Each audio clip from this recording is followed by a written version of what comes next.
Karibuni katika darasa la leo. Leo tutajifunza namna ya kutengeneza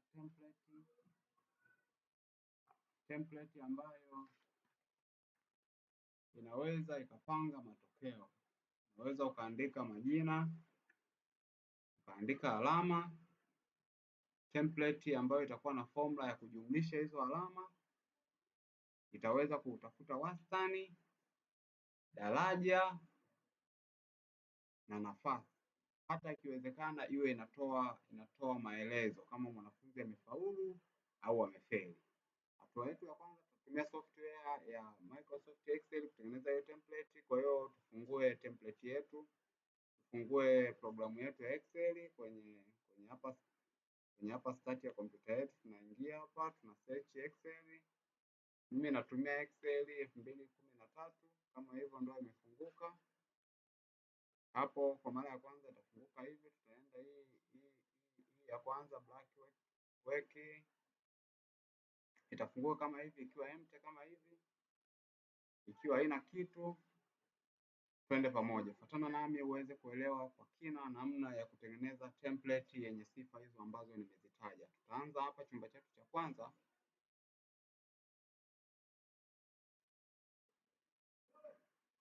Tutaweza kuname kama ni serial number. Haya, nitaweka hapa, nitaanzia labda chumba hiki cha 6 hiki hapa. Ndio serial number zangu zianzia hapa. Weka AC number. Haya, let's say hiki chumba cha pili kiwe kinahusu majina. Nakiongeza kama hapa. Jina la mwanafunzi.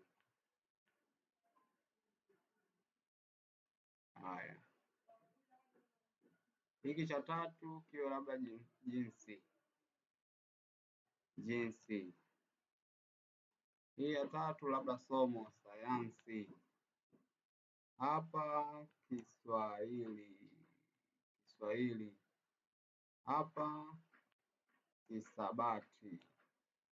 Haya. Tufanye kwa sasa nitumie tu sample za masomo haya matatu tu. Haya, twende jina la kwanza labda tumuite Juma Jafari. Jina la pili tuite Asha Amosi. Jina la tatu tuliite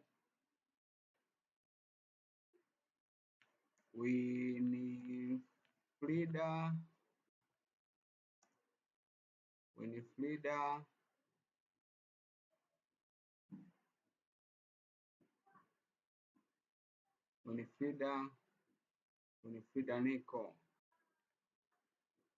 Jina la nne let's say tumie tu sample za majina haya manne. Tuite labda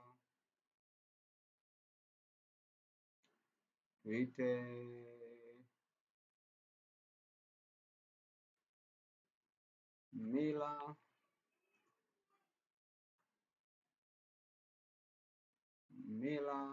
labda tuseme jina la pili Godfrey. Haya, tutumie sample hii. Jina la kwanza huyu tumuite ni Me. Huyu wa pili nabonyeza enter hapa. Wa pili tumuite K. Wa tatu tumuite Winifrida, huyu ni K. Wa nne ni Me.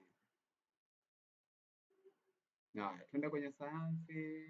Labda huyu wa kwanza tumia alama zao ni za 100. Kama wakipata zote wao wanapata 100. Huyu wa kwanza let's say amepata 70. Wa pili amepata 65. Wa tatu amepata 45. Huyu wa mwisho hapa wa nne amepata let's say 67. Haya, huyu wa kwanza kwenye Kiswahili amepata 78. Asha amepata Kiswahili labda 60. Winifrida huyu amepata labda Kiswahili naye kapata 70. Huyu Mila Kiswahili let's say kapata amepata 56. Haya, kwenye hisabati labda huyu wa kwanza hapa amepata 43, huyu wa pili amepata 57, huyu wa tatu amepata let's say amepata 74, huyo hapa mwingine amepata let's say 65.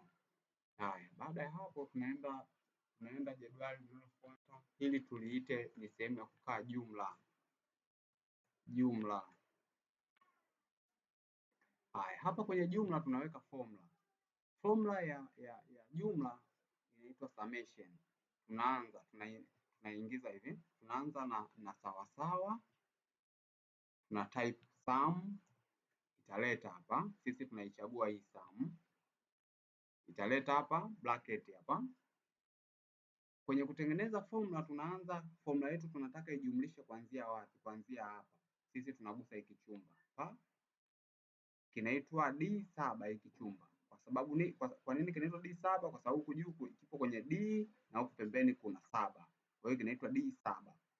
Tunaweka uwiano, shift, unaweka na alama ya vinukta viwili. Haya, uwiano wa ngapi? D7 ifute iliyojitype. Jumlishe mpaka wapi? Tunarukia chumba kile cha mwisho. Kwa maana ijumlishe kuanzia hapa mpaka hapa. Tuna type na tuna click zenye hiki kinaitwa F7. Baada ya kuwa tumesha click hapa, tunatakiwa tufunge mabano. Funga mabano pale.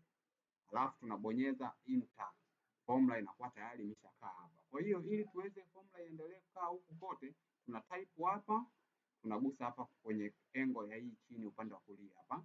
Tunashikilia kwa left click hapo, tunashikilia, unaanza kuvuta formula yako mpaka hapa, unaachia, formula yetu inakuwa imeshakaa kote. Baada ya hapo tunaenda chumba kinachofuata, kiite average. Kwa mfano tunataka kuongeza hiki chumba, tunasogeza hapa juu hapa, pawe na alama ya kujumlisha ya namna hiyo, tunasogeza hapa. Hapo tunataka labda average ikae. Average. Haya, tunatakiwa tutengeneze formula ya average. Formula ya average inasema na yenyewe sawa sawa. Anza kuandika average, itatokea hapa. Ukitype, double click, itatokea hapo. Una command computer itafute average kuanzia chumba kipi. Kwa sisi average yetu tunataka ishughulike kuanzia chumba hiki hapa. Alafu tunaweka uwiano. Tunataka chumba hiki mpaka hapa, kwa sababu ndo alama zetu zinapoishia. Uwiano futa hii D iliyojitype, uwiano wa hii hapa. Funga mabano, bonyeza enter kwenye kompyuta yako. Formula yetu itakuwa imekaa. Baada ya hapo, hivi vyumba vilivyobakiwa unatakiwa ucopy hii formula. Click hapa, vuta hapa. Formula yetu inakuwa tayari imesha copy. Tunaenda chumba kinachofuata. Kwa mfano hapa sisi tunataka tutengeneze daraja. Wastani tayari, tunataka daraja. Tuongeze hapa kwanza ukubwa wa chumba hiki. Walau hapa. Hapa tunaandika daraja. Haya, hapa tunataka formula ya daraja. Formula ya daraja inaitwa if. Kwa hiyo tunaanza hapa, tuna click hapa, tunaanza na sawasawa. Kumbuka formula zote za kwenye Excel lazima zianze na sawasawa. Haya, tunaanza sawasawa. If inakuja hapa. Tuna double click hapa. Haya, tunataka daraja letu lishughulike na chumba kipi? Kumbuka kwenye daraja linapimwa kwenye hapa kwenye jumla hapa, kwamba jumla ya alama alizopata zinadondokea kwenye daraja gani. Kwa hiyo hapa sasa tushughulike na vyumba hivi vya mwanzo, hapa tunashughulika na jumla tu hii. Haya, tunaendelea. Unachotakiwa kujua, hili daraja linamtegemea chumba hiki cha jumla. Kwa hiyo kwa kuwa sisi masomo yetu matatu na jumla ya alama zetu sisi tumesema kwa kila somo ni 100, tunategemea mwanafunzi akipata masomo yote 100, kwa hiyo daraja letu sisi tunategemea mtu wa kwanza awe na 300 alama kama ni A, na alama ya chini kabisa kama ni A ni 243, na kama ni B tunategemea mtu akiwa na alama ya chini kabisa ya B itakuwa ni 183 hadi 240 kwa haya masomo matatu. Kwa hiyo sasa tunapotengeneza daraja tunasema if, tunaanza hapa, huyu hapa chumba hiki sasa, if G7, kwa sababu hiki chumba kipo kwenye G7, is greater or equal to 243, ikiwa huyu G7 atakuwa ni mkubwa au sawa na huyu, unaweka mkato,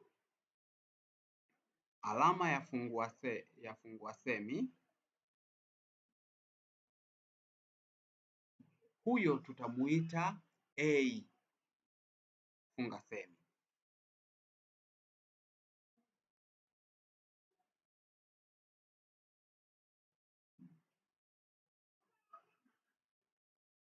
Haya, kwa hiyo tutaita A. Tunaendelea, tunaweka tena alama ya mkato, tunaweka tena if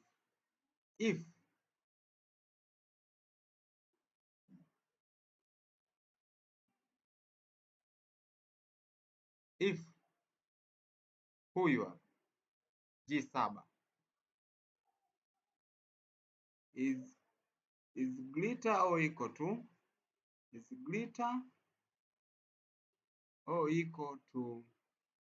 183, mkato, funga semi, itakuwa ni B, funga semi, mkato tena, if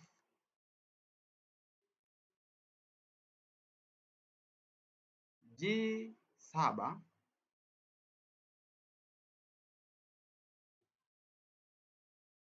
is greater or equal to 123, mkato, fungua semi, itakuwa ni C, funga semi, mkato,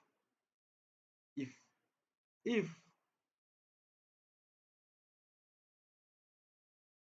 kliki hapa, G7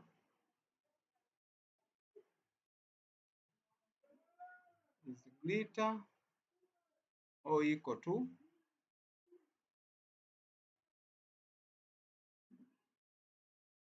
63, mkato, fungua semi, itakuwa ni D, funga semi, weka mkato, if, tunaenda kumalizia alama ya E sasa, if, kliki hapa, G7, sasa hapa kwenye alama ya mwisho tusiweke tena alama ya, tunaweza tukabadilisha, badala ya kusema is greater or equal to, kwa sababu alama ya mwisho kabisa kwa ukubwa itakuwa ya kwetu ni 60. Sasa sisi tuseme if G7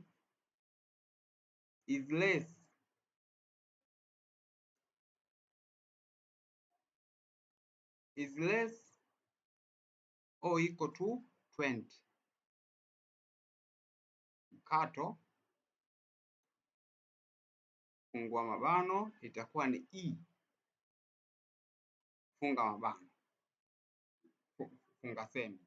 Sasa baada ya kumaliza hapa tumeshamaliza alama zetu, tunatakiwa tunatakiwa tulikuwa tunafungua tu mabano, ila hatukuwa tufungi. Kwa hiyo kuna bano hili la kwanza, la pili, la tatu, la nne, la tano. Tunatakiwa tuweke mabano ya kufunga matano.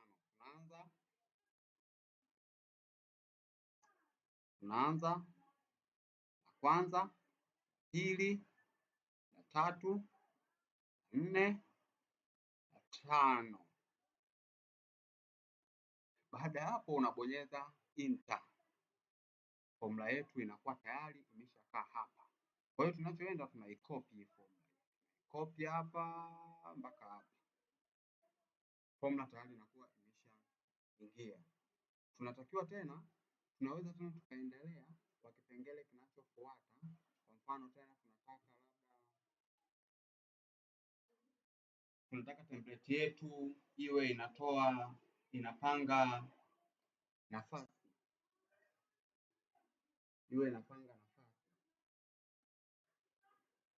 Haya. Hiyo kanuni ya nafasi inaitwa kanuni ya rank. Haya, tunaandika hapa nafasi. Tunataka mwanafunzi wa kwanza hadi wa mwisho template yetu iwe inaandika yenyewe. Haya, tunaweka hapa kanuni ya kupata nafasi. Kanuni, kumbuka kanuni zetu zote zinaanza na sawasawa. Anzisha, weka sawasawa, andika rank.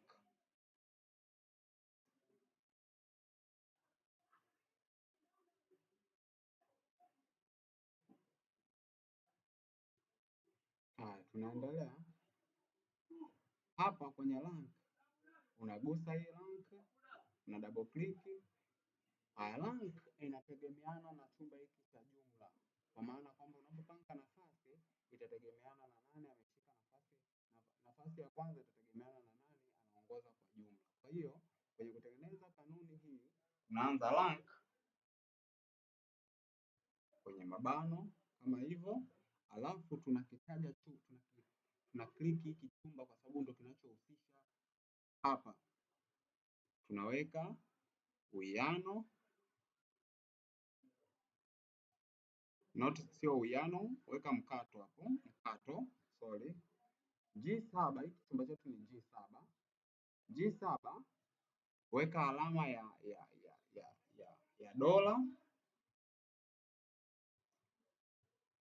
ya dola, alafu weka herufi iliyopo kwenye hiki chumba pale G, ile pale G. Kama wewe unatengeneza hipo kwenye kanuni chumba kingine, herufi itabadilika. Weka tena alama ya dola. Hiki chumba ni namba ngapi? Namba 7. Hii hapa namba 7. Weka namba 7. Weka uwiano. Weka tena alama ya dola. Haya. Unataka hii kanuni yako itashughulika na hadi chumba gani? Chumba kuelekea chini ni G. Mimi itashughulika hadi na G. Weka tena G hapo. Weka alama ya dola. G ngapi? Hii hapa chini ni G10. Weka namba 10 hapo. Baada ya hapo, funga mabano, gusa enter. Kanuni yetu tayari itakuwa imeshakaa hapo. Sasa unaweza ukaikopi ikashuka mpaka sehemu unapotaka ikae. Unaweza ukaona tayari kanuni yetu ipo hapo na ina uwezo wa kujumlisha nani wa kwanza na nani wa mwisho. Haya, kitu cha mwisho kwa leo naomba niwafundishe namna ya kutengeneza namna unaweza pia ukataka template yako iwe inatoa maelezo kwamba je, huyu mtu amefaulu au amefeli. Labda maelezo. Hapa niandike maelezo.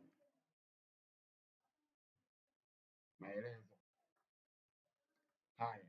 Katika maelezo, hii kanuni hapa maelezo tunaiapply kanuni pia ya if. Naweka hapo sawa sawa. If. Double click hapo. Haya. Kanuni ya hapo pia inategemeana na hiki chumba hiki cha summation hiki cha jumla. If gusa hapo. G7 is greater or equal to, rudia yale maelezo ya mwanzo na zile alama za mwanzo. glitter O iko tu 243, alama ya mkato, funga semi. Hiyo tuite vizuri sana au tuite amefaulu.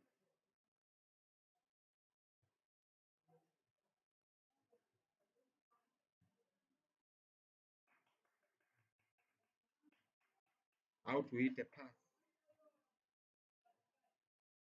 Tuite pass. Funga semi, weka koma hapo. Naendelea tena if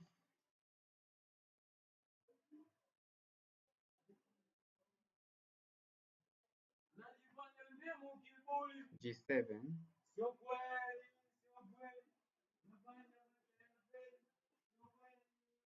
is glitter O iko tu 183 mkato, fungua semi, hiyo tuite pass pia.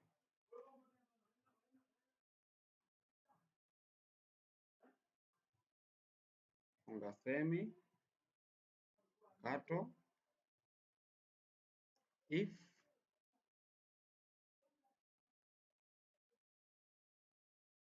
G7 is glitter O iko tu 123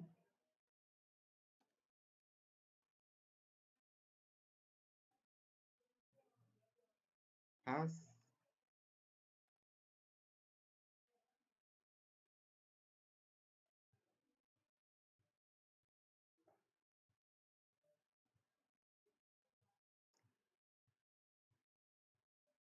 if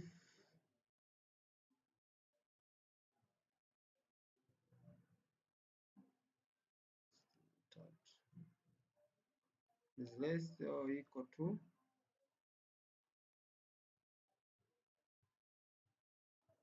if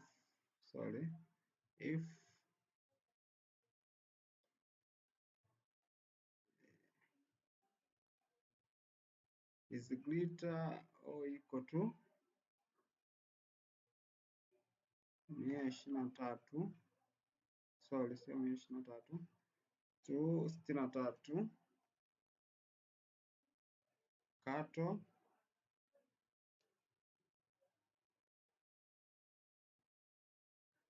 pass,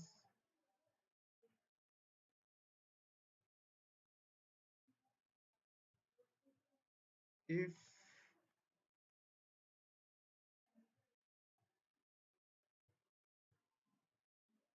G7 hapa unaweza sasa ukabadilisha if G7 kwa sababu ndo alama za mwisho is less, kasema is less or equal to 60 kato, labda huyu kasema fail. Funga semi, alafu baada ya hapo unafunga mabano kwa idadi ya mabano uliyoyafungua. 1, 2, 3, 4, 5. Haya, 1, 2, 3, 4, 5. Alafu baada ya hapo bonyeza enter. Unaweza ukaona tayari kanuni yetu imekaa, unaweza ukaikopi hapa mpaka hapa tayari. Template yetu pia unaweza uka-highlight ili iwe na muonekano mzuri, uka-highlight, ukaenda hapa, ukaweka hapa kwenye font hapa, walau uziwekee labda all border hapa, iongeze vyumba walau iwe na muonekano mzuri. Hapa unaweza ukaandika, ukaweka heading labda matokeo ya darasa la 6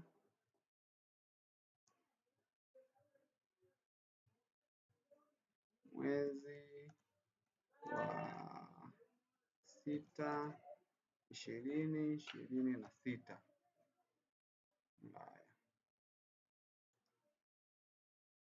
Nataka labda hapo usogeze katikati hapo. Haya, unaweza pia ukaongeza ukubwa wa hiyo heading. Haya, labda hapa highlight, labda uongeze ukubwa heading hapo.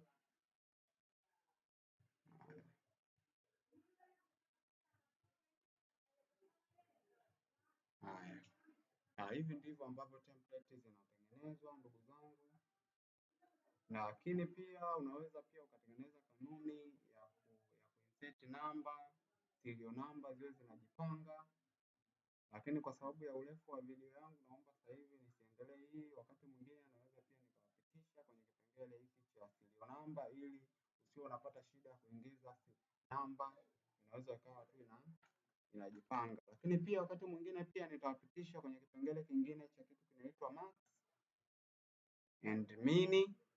Max na min, yani unaweza ukaona kwamba katika kila somo hapa unaweza ukaona kwamba zina alama ya juu kabisa na kuna alama za chini kabisa kila somo. Sasa hapa tunaweza tukatengeneza template yetu iwe inatupangia kabisa kwamba mwenye alama ya juu kabisa ni nani, alama yake iwe inatokea hapa, na alama ya chini kabisa iwe inatokea hapa kwa kila somo.